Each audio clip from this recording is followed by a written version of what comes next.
In this video, I turn a lifeless piece of polystyrene, a piece of trash really, into a bunker that can be used in any sci-fi RPG you may wish to play, or a tabletop game like Warhammer 40k. But this video is really a story about me learning to embrace failure and look at failure as an opportunity to learn. Around 4 years ago, I got into the miniatures hobby. I had dabbled with Warhammer 40k in my youth. I was a terrible painter, and the experience of failure, I guess, being a bad painter, had really put me off the hobby. Between being a teenager and a 30-something-year-old, I had a game of Flames of War with a friend. It's a World War II miniatures game. I really enjoyed it, but didn't think too much about it until a decade or so later. I had watched Fury, and I was just thinking about the game and how much I had enjoyed it, and I decided I wanted to get into it for myself. To buy my own minis and paint them up. And even though I thought I sucked at painting, the lure of the game was just enough to convince me that I needed to try anyway, and I'm so glad I did. The skill of painting has been really useful, not only for wargames, but for painting D&D stuff, which is another hobby I enjoy. And being able to learn new skills has helped improve my confidence for trying and learning new things. Especially, and I think this is most important, especially things I'm not good at. Until now, I've never really done much terrain making. The only other terrain project I've ever completed was crafting some bocage or hedges for Flames of War. This was very early on in my miniatures journey. Are they great? No. Are they even good? Not really, but they served as a great learning curve for me. They are actually usable and they do look passable on a table. And perhaps most importantly, this gave me enough confidence to try it again. And so over Christmas, we upgraded the family printer, which sucks by the way. But it came with a bunch of polystyrene packaging, and at the time our rubbish bins were full, so I just retained the packaging and put them in a corner in the garage. Every time I walked past, I would notice two really interesting pieces of polystyrene. The shape of them reminded me of a building, maybe a sci-fi building or a fortress or something like that. And as I thumbed through my recently acquired Rogue Trader 40k book and looked at the comic-styled illustrations of Hell's Reach, I couldn't help but be inspired to try to create something from this junk or garbage, basically. There was literally nothing to lose but my time, and if it turned out badly, I could throw it away like I'd planned to originally. To help with my plan, I purchased some supplies, a glue gun, some plasterer's tape stuff, PVA glue, and spray paint from my local hardware shop. The rest of the materials I just had lying around at home. Cardboard from a packet of snacks, sort of like cereal packaging, some old sprues from a Flames of War tank, few bits of leftover Necromunda terrain, and 2 3D printed tiles that someone gave me. Initially, I played around with the idea of creating a compound with a fence and some undulating terrain. I pretty quickly decided against that, as it was just outside of the scope of what I was trying to achieve. I spent time looking at the polystyrene and thinking about what I wanted. I liked the idea of including garage doors, fencing around the top, a back door with like a computer pad or something, an extractor fan on the roof, and a window for defenders to look out and shoot people.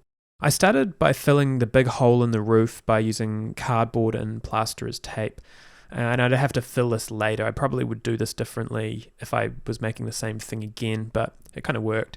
I cut spaces for the garage doors. I fashioned an overhang above the garage using polystyrene. Windows and door frames were crafted using sprues and cardboard. I used a miniature to ensure that there was a reasonable scale to the whole thing. You'll notice that the window was placed a little bit higher than it probably should be, but I kind of figured that inside the building there'd be some platforms for people to stand on and look out the window.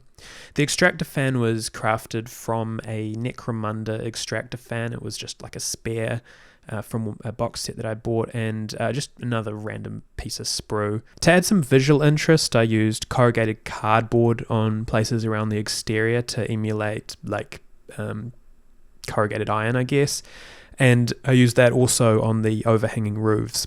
Everything was fixed together using hot glue. The next step was to paint the corrugated cardboard. I didn't want it to deform too much, so I mixed up my own pinkish brown paint using some cheap acrylics and combining that with PVA glue and some water. That worked okay. It did change the shape a little bit, unfortunately, but I think it actually gave the roofs a bit more of a worn look, like the roofs were kind of warped a bit, and I think that it kind of enhanced the build, that sort of scrap built look. Polystyrene melts if it's covered with spray paint, so for this reason I needed to ensure that the entire building was covered with some sort of coating. This was also necessary because I didn't like the polystyrene look and texture, and it was important to me that I hid that. I experimented firstly with some really old ready-mixed filler.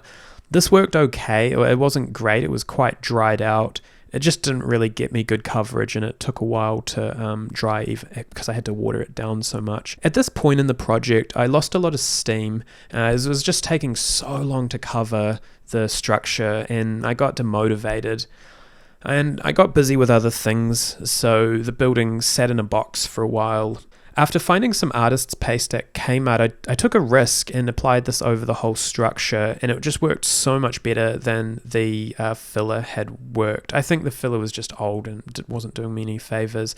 The artist paste went on a bit thick though, so I had to address that in a later step. At this point, I felt good enough about the coverage to give it a good going over with brown Rust-Oleum spray paint. Despite my best efforts, it did melt a bit at the front, but I liked the effect, so I made the hole a bit larger. It looked to me like battle damage, so it was kind of alright in the end. I mixed up my own black wash using diluted cheap black acrylic paint. I probably diluted this too much and had to go over the whole structure a few times.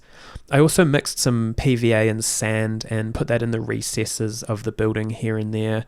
In the recesses, I also added some Nuln oil to darken it further, just because the wash wasn't opaque enough. Once it had dried, I sanded the whole build to make the artist's paste a bit thinner and not so gloopy on the surface. Unintentionally, this had quite a neat effect where the plaster that I had first applied started showing through, and it made the walls look a bit more realistic, or at least gave them some variance and detail that it wouldn't have had otherwise. And then I gave the whole thing another black wash, so probably about 3 washes total. For the corrugated roofs, I used some rust effects, I think it was by AK, dry brushed some silver paint on, and I actually thought this was starting to look quite convincing as a rusty roof. And then finally I dry brushed the whole build with some sand-like colours from Vallejo, Iraqi sand and buff, I think, concentrating around the edges, the flat surfaces, and the bottom of the building, just to emulate a sandy and dusty environment. After that, I called it done. So what have I learnt from this process? Well, personally, I'm really proud of how this has turned out. It exceeded my own expectations. The last 4 years of miniatures painting has given me a pretty good understanding of trusting the process, that it's always about layers, and given me just some general skills with painting. So while I wasn't overly confident about the construction part of it, I did feel some confidence in the painting part of it. Also, sometimes you just need to walk away from a project for a while, think about it or not think about it, then come back. And I find when you come back with a fresh mind and a bit of space from the project, the inspiration is always greater, and weirdly I find myself more efficient and motivated to get it done. I can't wait to use this for a game. I'll probably end up adding some more terrain pieces, but I think it looks effective on the table, and it's given me the bug to create some more stuff of my own. So whatever that thing is that you've been fearful to try, give it a go, and you might surprise yourself. Let me know what you think in the comments, and if you liked it, please consider liking and subscribing, and see you in the next one.